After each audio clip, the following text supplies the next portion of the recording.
Assalamualaikum warahmatullahi wabarakatuh. Nama saya Rehan Tiara, NPM 204 1070 134. Pengenalan komputer. Komputer sekarang ini merupakan perangkat yang tidak dapat lepas dari kehidupan sehari-hari. Komputer adalah seperangkat alat elektronik yang biasa digunakan untuk mengolah data sesuai dengan berbagai prosedur yang sebelumnya sudah dirumuskan, sehingga mampu memberikan hasil informasi yang sangat bermanfaat untuk setiap penggunanya.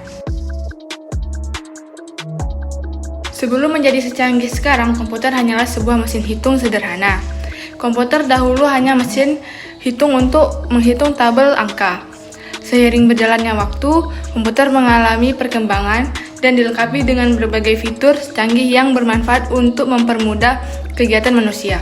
Komputer pertama kali ditemukan pada 1822 oleh seorang ahli matematika asal Inggris, Charles Babbage. Mulanya Babbage bermaksud untuk menciptakan sebuah mesin hitung bertenaga uap yang dapat menghitung tabel angka. Mesin tersebut kemudian ia beri nama Difference Agent Zero dan digadang-gadangkan sebagai komputer pertama di dunia. Bentuk Difference Agent Zero sendiri sangat jauh berbeda dari kebanyakan model komputer modern saat ini. Dengan komputer itu sendiri terbagi dalam 5 generasi, dimulai dari generasi pertama di tahun 1940 sampai 1959 dan sampai generasi kelima. Satu, generasi pertama. Komputer generasi pertama memiliki ciri-ciri utama yakni ukuran fisiknya yang besar. Karena ukuran fisiknya yang besar, maka itu memerlukan daya listrik yang besar juga. Adapun komponen yang digunakan adalah berupa tabung hampar udara. Programnya dibuat dalam bahasa mesin yang menggunakan konsep storage program. Data yang disimpan di magnetic tape dan magnetic disk. Generasi kedua, 1959 sampai 1965. Komputer di generasi kedua menggunakan komponen berupa transistor yang lebih kecil daripada tabung hampa udara. Meski begitu, kapasitas memori utamanya cukup besar dengan proses operasi lebih cepat. Selain itu, komputer generasi kedua juga memiliki kemampuan proses real time and time sharing.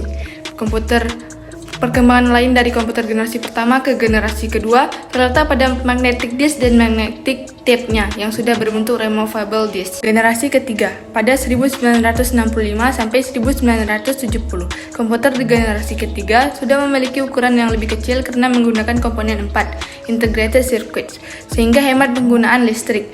Proses operasinya juga berjalan lebih cepat dan tepat dengan kapasitas memori yang jauh lebih besar. Magnetic disk yang digunakan memiliki sifat random access.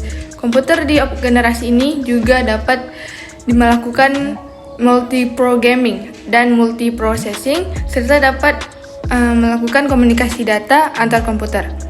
Alat input dan outputnya juga semakin canggih dengan menggunakan visual display terminal. 4. Generasi keempat dimulai pada tahun 1970.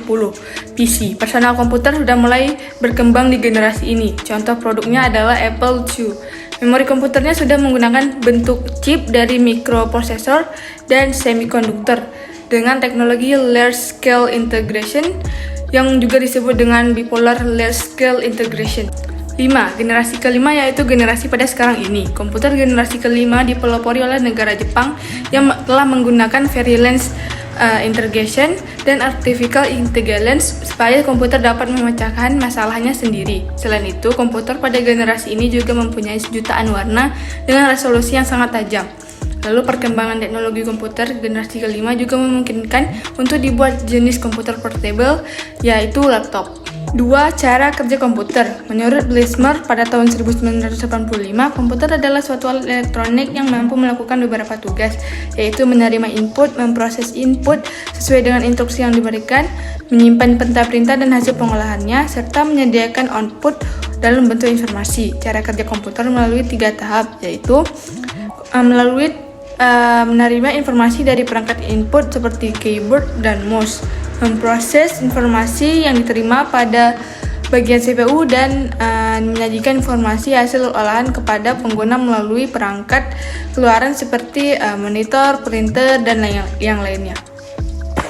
3. Arsitektur komputer. Ada 4 bagian utama. Yang pertama ada Arithmetic Logic Unit, merupakan bagian dari mikroprosesor, fungsinya untuk melakukan hitungan aritmatika serta logika. Contoh operasi hitungan aritmatika adalah penjumlahan serta pengurangan, sedangkan contoh operasi logika ialah logika AND serta OR. 2. Control Unit. Control Unit adalah bagian dari komputer yang fungsinya untuk mengatur serta mengendalikan seluruh peralatan komputer. Control Unit juga mengatur pengolahan data dalam komputer. 3. Memori. Memori merupakan media penyimpanan pada komputer. Tiap program dan data dalam komputer akan disimpan di dalam memori. 4. Input dan output.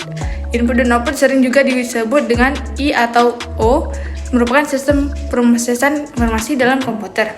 Input merupakan data yang diterima sistem, sedangkan output merupakan data yang dikirimkan sistem.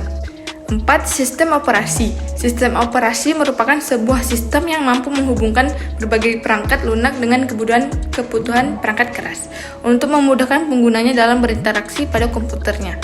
Sistem operasi memiliki cara kerja yang amat kompleks. Sistem operasi memiliki 4 tahapan cara kerja.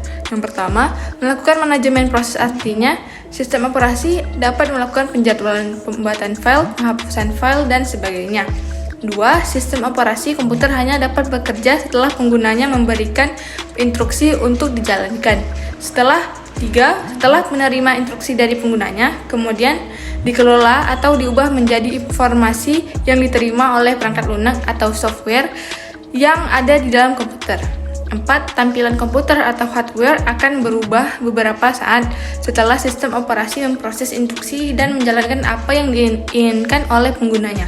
Selanjutnya ada jenis-jenis sistem operasi. Yang pertama, Batch OS merupakan jenis sistem operasi untuk menyatukan beberapa pekerjaan sehingga menjadi lebih cepat terselesaikan dan tidak terlalu berat untuk implementasinya. Yang kedua ada Distributed OS, menggunakan beberapa prosesor di berbagai mesin untuk memudahkan komputasi yang nantinya diberikan kepada user secara cepat dan akurat. 3. Mobile OS merupakan operating system yang didesain khususnya untuk kebutuhan perangkat mobile. Yang keempat ada multitasking atau time sharing OS. Dengan menggunakan sistem multitasking, setiap pengguna dapat mengerjakan beberapa tugas secara bersamaan dalam perangkat CPU yang sama.